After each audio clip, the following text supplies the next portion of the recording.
Hi అండి, hello, నమస్తే, welcome back to your channel రంగుల లోకం.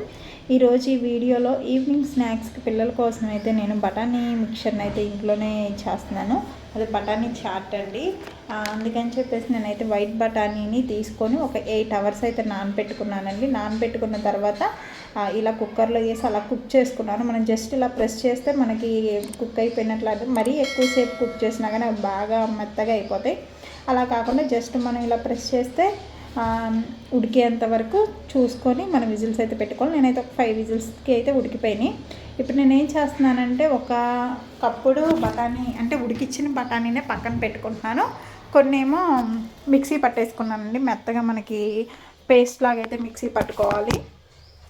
ఇక్కడ ఆనియన్ అలానే టొమాటో కట్ చేసుకుంటున్నాను తాలింపుకి. కొంచెం ఆయిల్ వేసుకొని మనం కొంచెం జీలకర్ర అలానే ఆనియన్ టమాటా ఇవి వేసి అయితే ఇలా మగ్గించుకోవాలండి. మనకు ఒక 2 మినిట్స్ అలా వేగిపోతే అవి అయితే ఊరికనే మగ్గిపోతాయి. ఆనియన్స్ వేగిపోయిన తర్వాత ఇంకా మనం టొమాటోలు అయితే వేసుకోవాలండి. నేనైతే ఒకటే తీసుకున్నాను టమాటా. ఇవి కూడా మనకి త్వరగానే మగ్గిపోతాయి. కొంచెం ఆయిల్లో మగ్గిన తర్వాత ఇందులో కొంచెం అల్లం వెల్లుల్లి పేస్ట్ లైట్గా కొంచెం వేసుకోవాలండి. ఎందుకంటే ఫ్లేవర్ కోసం అని చెప్పేసి నేనైతే కొంచెం వేసుకుంటున్నాను. ఈ టమాటా ముక్కలు అలానే ఆనియన్ ముక్కలు మగ్గిపోయిన తర్వాత మనం ఆల్రెడీ ఈ ఉడికిచ్చిన బఠానీని పేస్ట్ చేసుకొని పెట్టుకున్నాం కదా, మెత్తగా మిక్సీ పట్టుకోవాలి. అదైతే అందులో వేసేయాలండి. అది వేసిన తర్వాత మనమైతే కలపాలి బాగా పచ్చివాసన పోయేంత వరకు. ఇక్కడేమో ఆల్రెడీ కుక్ చేసిన బఠానీ కొంచెం తీసుకున్నాను. అంటే మొత్తం పేస్ట్ లాగైతే మనకి తినేటప్పుడు అంతగా అనిపించదని చెప్పేసి నేనైతే కొంచెం పక్కకు తీసి పెట్టుకున్నాను. ఇంకా ఇప్పుడైతే కొంచెం అల్లం వెల్లుల్లి పేస్ట్ అయితే వేస్తున్నానండి. ఇవి మగ్గిపోయిన తర్వాత అల్లం వెల్లుల్లి పేస్ట్ పచ్చివాసన పోయిన తర్వాత మనం ఆల్రెడీ మిక్సీ పట్టుకున్న ఇది ఉంటుంది కదా బఠానీ పేస్ట్, అది కూడా వేసేసి బాగా కలుపుకోవాలి. మనకి అది అలా కలిపేటప్పుడు మనకి ఇంకా మంచి ఫ్లేవర్ కూడా వస్తుంది. ఇంకా మీరు అది బాగా మనకి గట్టిగా ఉంది అనుకుంటే అందులో కొంచెం వాటర్ పోసుకొని మనం కన్సిస్టెన్సీ అయితే చూసుకోవాలండి. మరీ ఇంత గట్టిగా అయితే ఉంటే బాగోదు కదా. ఇంకా తర్వాత నేను ఆల్రెడీ ఉడికిచ్చిన బఠానీలు కూడా వేసుకొని బాగా కలిపేస్తున్నాను. ఇప్పుడైతే మనం టేస్ట్కి సరిపడా సాల్ట్ ఇవైతే వేసుకోవాలండి.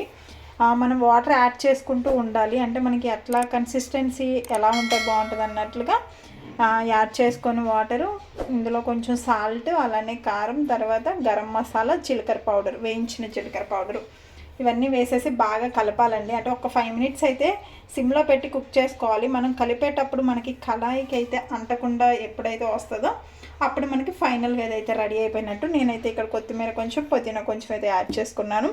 ఇలా మనం కలిపేటప్పుడు కళాయి నుండి అదనేది సపరేట్ అవుతుంది అంటుకోకుండా.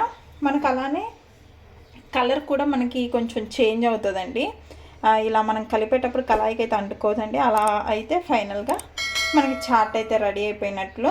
మనకి ఇంకా ఈ స్టేజ్లోనే కొంచెం ఉప్పు కారం ఎలా ఉంది ఏంటనేది మనమైతే టేస్ట్ చేసుకోవాలి. అలానే కన్సిస్టెన్సీ ఎలా ఉందో కూడా చూసుకోవాలండి. ఒకవేళ మరీ గట్టిగా ఉంటే కొంచెం లైట్గా వాటర్ యాడ్ చేసుకొని కలిపేసేసుకొని మనమైతే సర్వ్ చేసుకోవచ్చు. ఈ సర్వ్ చేసుకునేటప్పుడు కొంచెం దీనిపైన ఆనియన్స్ అలానే కొంచెం లైట్గా లెమన్ అయితే స్క్వీజ్ చేసుకొని తింటే చాలా బాగుంటుందండి. మనకి వర్షాకాలంలో వర్షాలు పడుతున్నాయి కదా, ఇప్పుడైతే చక్కగా పిల్లలకైతే ఇలా చాట్ లాగా చేసిస్తే వాళ్ళకి ప్రోటీన్ కూడా మంచి ప్రోటీన్ కూడా అందుతుంది. స్కూల్ నుంచి ఇంటికి రాగానే ఇలా చాట్ చేసిస్తే వాళ్ళకి కూడా చాలా మంచిగా అయితే అనిపించింది, బాగా తింటారు కదా. అంతేనండి ఈ వీడియో నచ్చినట్టయితే లైక్ చేయండి. ఇలాంటి మరెన్నో వీడియోస్ మీరు ఫాలో అవ్వాలి అనుకుంటే మన ఛానల్ అయితే సబ్స్క్రైబ్ చేసుకోండి. Thank you for watching. Bye bye.